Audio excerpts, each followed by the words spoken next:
Hey YouTube, and welcome back to another hacking tutorial. My name's Chris, according to the Sisterhood of the Traveling Pants, and today we're going to be going over some SQL injection. Fun fact, do you know almost 25% of successful web hacks have some sort of SQL injection involved?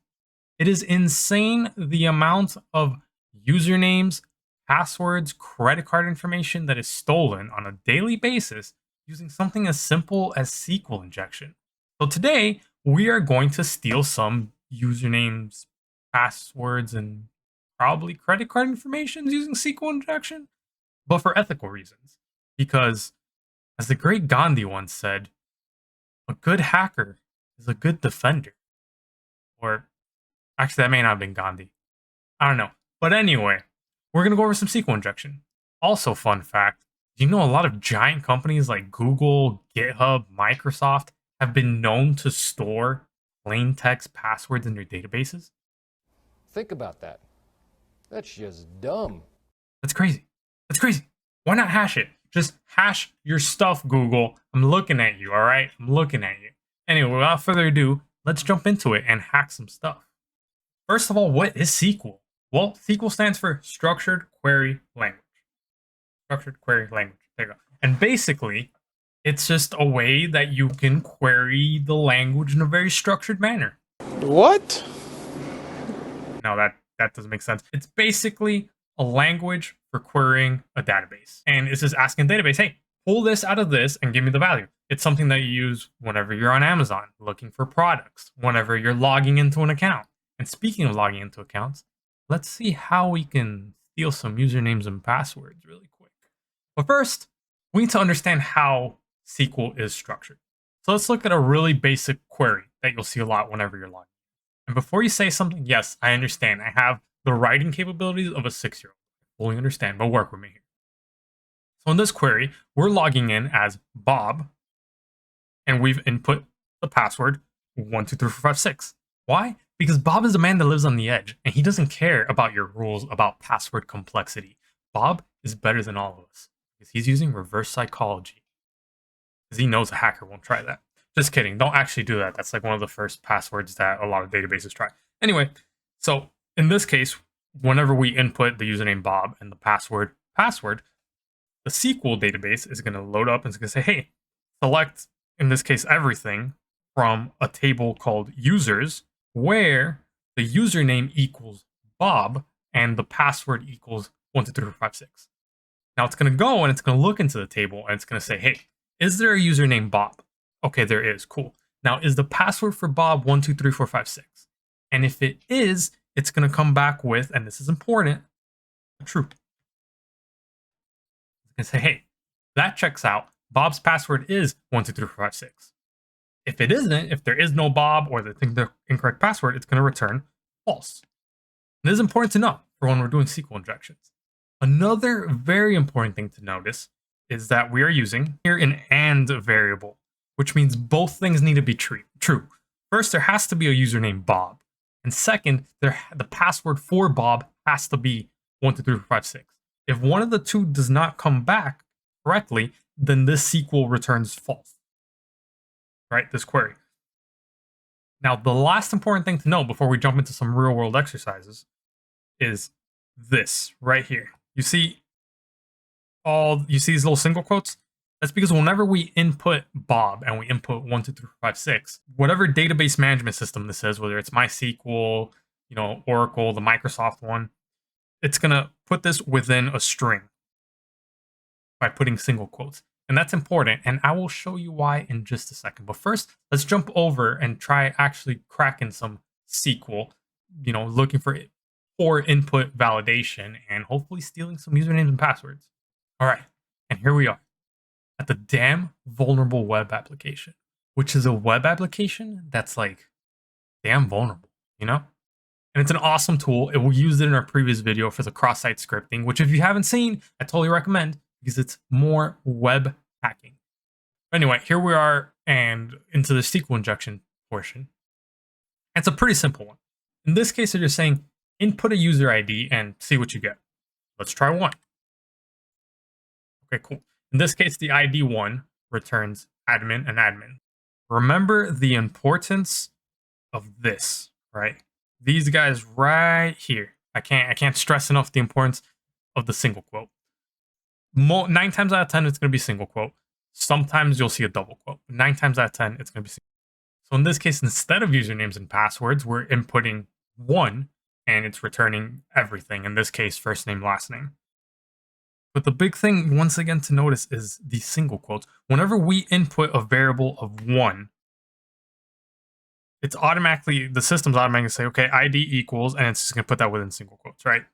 So how do we break out of that? Because we know everything within quotes is a string, right? So if I put anything such as this, code, that's a string. That doesn't get executed as code. But if we take away the strings, then this gets executed as code. And that's what we want to do. When we're doing a SQL injection, we are injecting our own code into the query language. So first thing we want to do, let's jump back. First thing we want to do then is say, hey, what happens if I put a single quote, right? Let's see how it looks like. And we get a blank page. And upon inspecting, if we go in here, go into the tools, go into network, reload the page, and this is important right here. The type of error, it's important to know your status codes. 500 status codes is an internal server error. Internal server error basically says, hey, we didn't make an error with the input. The system, when the database is trying to run our query, came up with an error. And why did it come up with an error? 500 is good. If you see 500, you're on the right track. Why did it come up with an error? Well, let's go back to our, here, and let's see what happened, right? Let's delete this. Right. Let's see what happened. Well, the issue is we input our own single quote, right? So we said, hey, user ID equals 1. And then afterwards, the system said, okay, cool. So we're going to take your input, which is 1 single quote, and we're going to put, the single quote to close it with this. Now the issue becomes this. This is a string. And now we have another single quote, a semicolon, and then no ending single quote to close out the string. So we have an open string. We essentially have this with a semicolon, and then that's it. There's no closing string. So it came back with an error. So we need to find a way to basically enclose that last string outside of this. An easy way to do it is by commenting out all this, because we don't care about this, right? We can just comment all that out. Now, when you are dealing with different database management systems, there are two main ways to comment things out, right? Like if you're working with Python, we know that there's the pound sign, right? If you're working with JavaScript, I believe it's the double forward slashes. In this case, with database management systems, there is the double hyphen, and then there's also the pound sign, depending on which database management system we're using. So let's try both of them. Let's jump back into here, right? Because we want to comment out the rest of it. So let's just try the double hyphens. Okay, it's probably not that one. Let's switch that out. And let's try now the pound sign, or as you youngsters call it, the hashtag. Okay, cool. So that worked because now we've taken this, it closed it, and then where it would have enclosed it, it decided to just comment the rest out. So the rest doesn't matter. We're getting there. We're on the right track. But that in itself is useless. What can we do? Cool. We managed to find a way to comment out the rest. That's awesome. But now what? Well, now we simply go back to here and we say, okay, so we got user ID equals 1, but we want all the users, right? We don't care if it's just user ID equals 1. And remember, in this case, this is coming back to true because there's no other variable to input it. So this is automatically coming back to true. So what if we want every username? So one of the most basic ones you're going to see is a percent sign, because the percent, there is no user percent. So percent doesn't mean anything. And we're going to close it out. And then we're going to put or 1 equals 1, and then just comment out the rest. We don't care what the rest is. And it works. And why does it work? So we've got the username. We got everybody. We got admin, Gordon Brown, Hack Me, Pablo Picasso, Bob Smith, right? Why does this work? Well, for starters, let's break it down. The percent sign doesn't mean anything. So we're taking any user. We haven't inputted a specific ID number.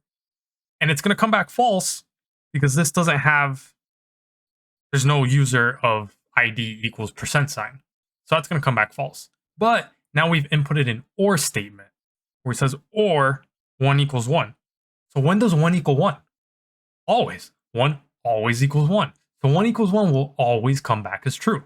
Right? So this is always going to be true. And then we comment out the closing quote and the end part, the end syntax. So that just gets commented out. So this doesn't even matter. This is pretty much useless.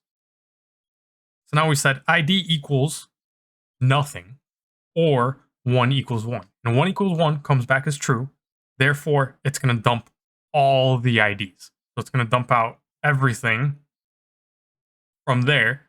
In this case, it's going to dump out first name, last name with all the IDs because 1 equals 1 is always true. Boom. So that's awesome. But where are the passwords? Where are the passwords? Well, unfortunately, the passwords aren't here in it. But we're going to find the way to actually go between tables because a database is made up usually of a bunch of different tables. Right? You can have one table that has usernames and IDs, or in this case, IDs and first names and last names, and then you can have another table that has, usernames and passwords, or you can have them within a certain table, but here it's only giving you a partial amount. So this is what we know so far about the table. We know there's an ID column. We know there's a first name column, a last name column. What we don't know is how many other columns there are. In order to figure out how many columns we're dealing with, we're going to use a union select. And union select is basically a way for you to take data from another table and aggregate it with this one. And this way we can actually see if we can get into other more useful tables. Because this one right now is not very useful. Sure, we got some first names and last names, which is kind of, sensitive information in a way. But we're looking for the passwords. And the passwords may or may not be in this table, but we're going to check how many columns there are, because if there's more columns, we can try to grab them. But if there isn't, then we got to go into another table. And the way we do that is we take our initial query that we have here, right? So we're going to do percent sign or 1 equals 1, union select. Now we're going to put null, comma, null, because we know there's at least 2 columns. We've got a first name and a last name, right? We know there's at least 2 columns here, and we're going to once again end it with our pound sign to cancel things out. And we can test it, and boom. If you get something returned, then you know that it works. Because we're taking from this table, right, which is querying 2 columns, we're getting 2 columns, right? If we wanted to go back, if we didn't know how many columns there were, right, we can just go add another null. Let's say that one didn't work, and we added another null. You would get an error. Right? Or if you didn't have enough columns, and you only put 1, you get an error. We're essentially inputting, right? So it's saying select,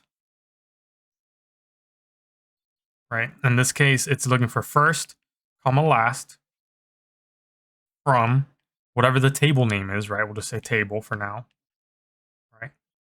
Where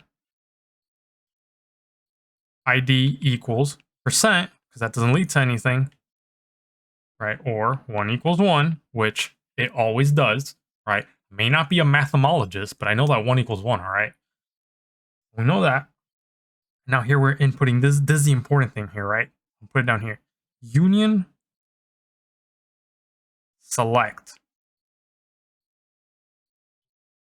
It's basically saying, hey, I'm going to union select. I'm going to unify and select from another table, and I'm going to aggregate it to this. So it's important that it has the same amount of columns, because if we tried this one, for example, that has, column 1 and column 2, and then we try to find another table, but we're trying to find 3 columns out of that table. Whoops. I guess I'm definitely not a mathemologist.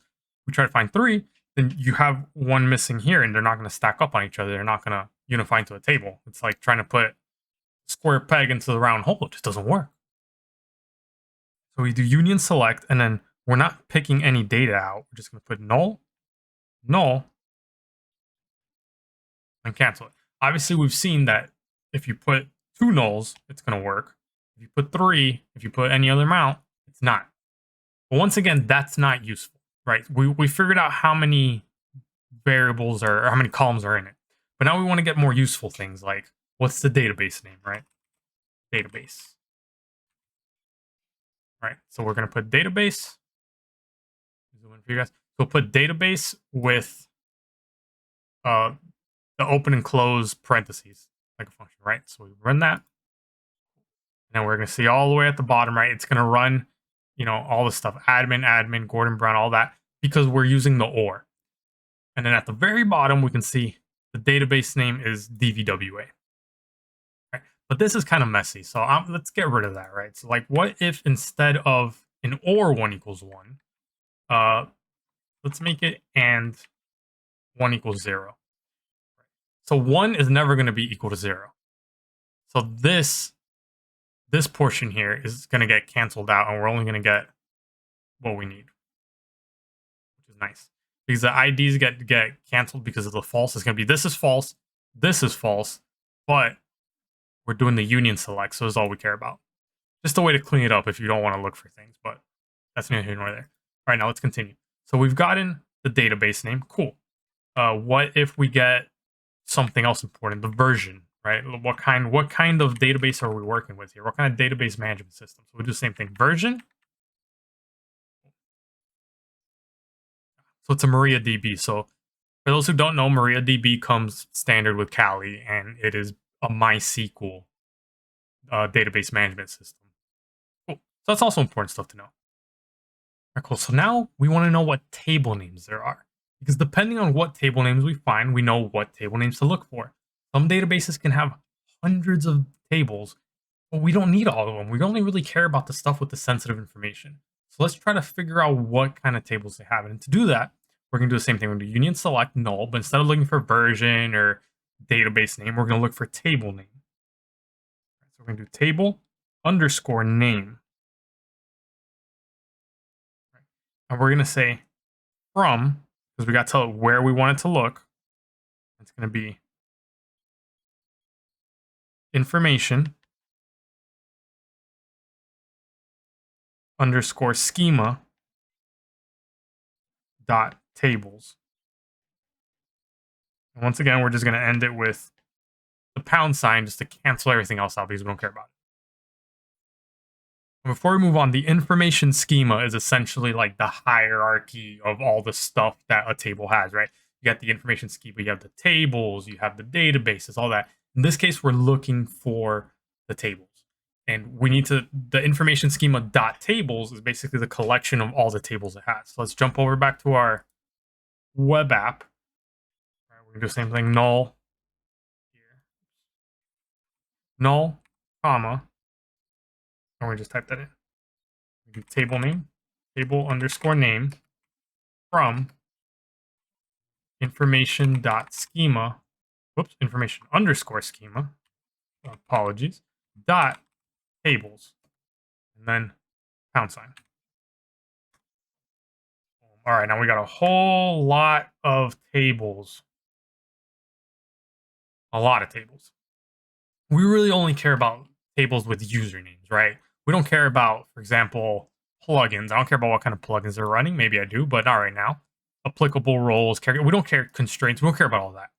So let's try to tidy this up a little bit. So we're going to do information schema.tables, and we're going to do where table underscore name like, and here we're going to do user, and then the percent sign serves as a wildcard in this case. So we're going to look for anything with the word user in it. So users, usernames, anything like that. We'll submit. Cool. Now we're getting somewhere. Now we're getting some more interesting information here. Now we have user privileges, user statistics, user variables. Oh, there is a table name of users. That may be important to know. That may be something we want to look into. So let's jump into there. So now we know that we have the table name of users that we're going to target. So we're going to union select. In this case, now we're going to do, we'll just take the same thing. Let's take table name and then column name.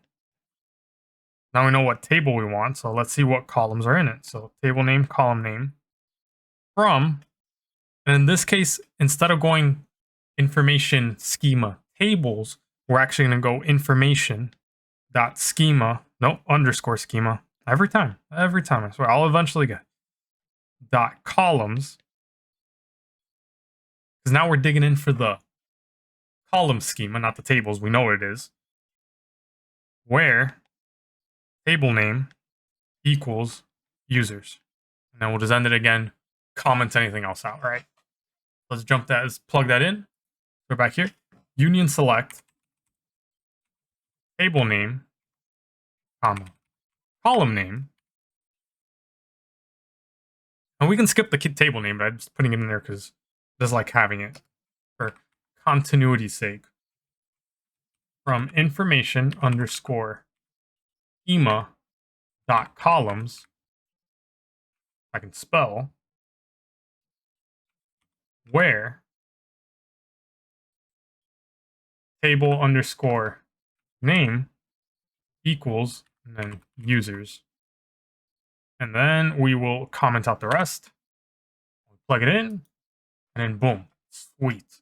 That is a lot of stuff. Okay, so remember our first name, because we're using two different columns, right? The first column, we told it to, hey, instead of giving me the first name, because I don't really care about it, give me the table name. So all the first name is going to say users, right? Users, right? Cool. And then the second name, the surname, the second column is going to show us the columns, right? So we have one column called user ID, we don't care. We have one column called first name, we don't care. Another column called last name, don't care. User, which is probably username, I imagine, and password. Okay, so those may be of value to us. So we have a column that we're interested in called user, a column that we're interested in called passwords. Awesome. Don't care about the avatar, don't care about the last login or failed login. Cool. So now we have more information. We have user ID, first name, last name, user, password. Those are all important things that we may want to know, right? But if we want to have them all output at the same time, how do we do it if we have 1, 2, 3, 4, 5 columns that we want output, but only 2 columns that this query is looking for? Well, now we're going to use another very powerful tool, the concat tool, similar to cats that do, I don't know, I had something in my head, just ignore it. Anyway, the concat tool. So the concat tool is really cool because we can actually concatenate multiple columns into one column output.